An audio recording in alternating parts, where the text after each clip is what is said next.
And I've got some good news for the Panthers fans. Ooh, what's that? They need it. You haven't completely squandered all of your benefits from being the worst team in the NFL last year. Please, tell me more. Right? There's 3 ways that the NFL supports the team that finishes in dead last the year before.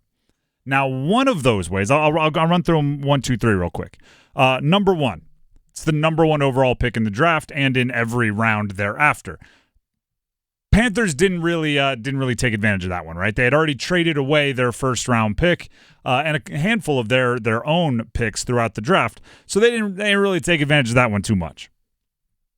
Number 2 way that they benefit, that they aid the team that finished in dead last the year before, is you're given the easiest schedule in your division the following year.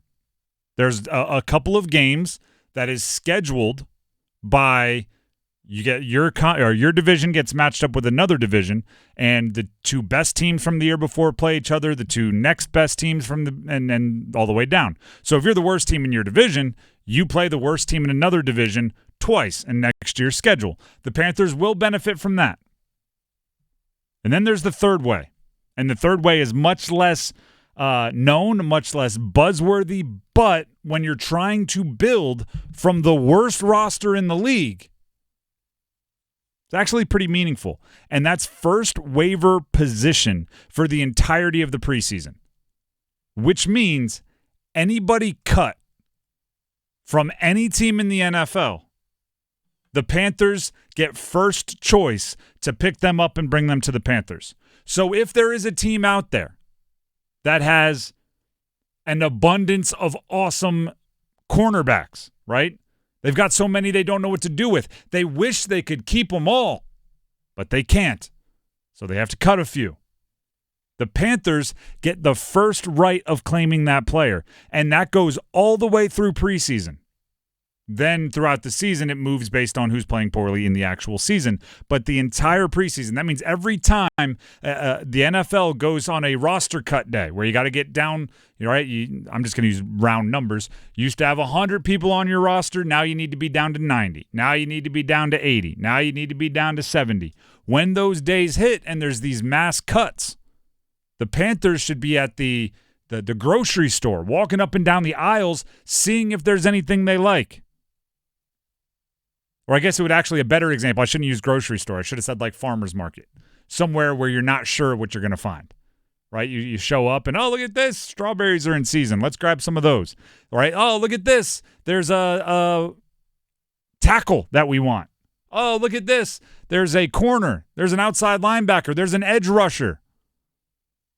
How awesome. Bring them in. And it's already started.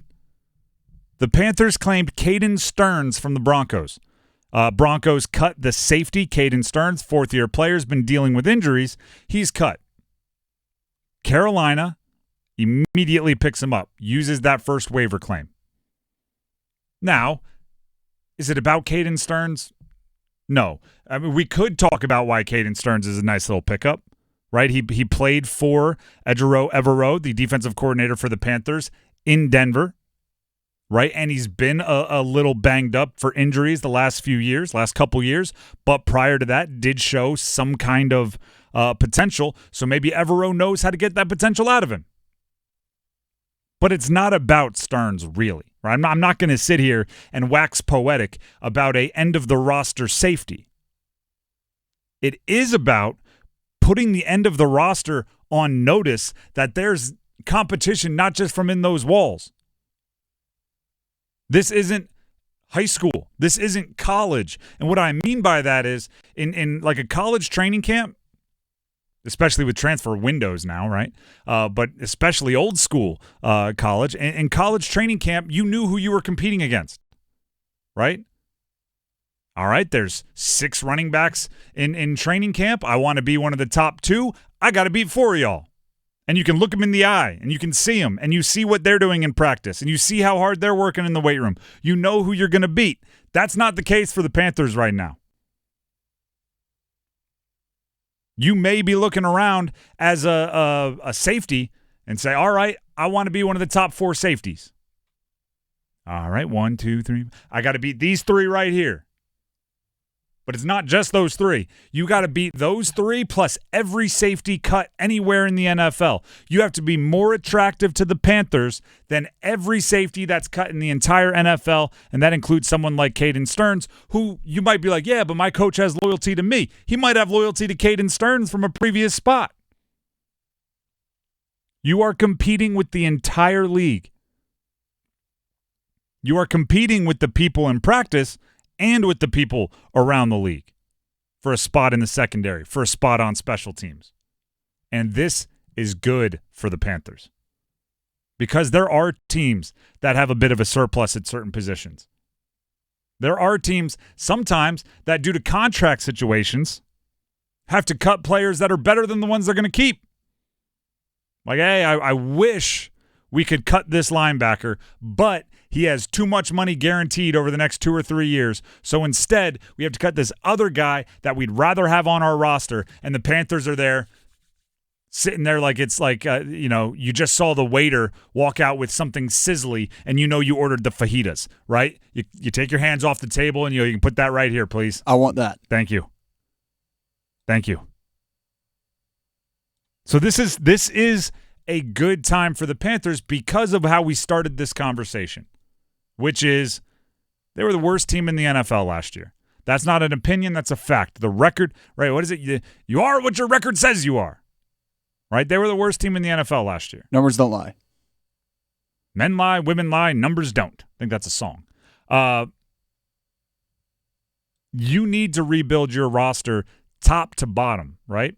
You're going to spend your big-time resources, meaning free agency dollars, trade chips, a lot of the draft capital on the top end, right? Trying to rebuild your starters, right? You bring in somebody like Deontay Johnson. That changes the face of your offense. That makes sense. The waiver allows you to rebuild the back half of your roster. Get some seeds you can plant that might grow into something, or could be special teams aces, or could be depth pieces that you actually trust to go into the game if one of your starters get hurt. This is a good time for the Panthers. But it's also a test. Dan Morgan, you're leading a front office. It's not easy to know how good or how desirable or how much you like every single player across the NFL. Your scouts have to know, hey, there's this running back from Green Bay that's not getting many reps in preseason. We liked him during the pre-draft process, and actually, he's doing pretty well when he does get opportunities in camp.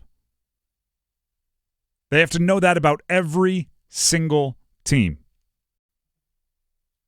So it's a gift and a burden, right? The gift is you get the first right.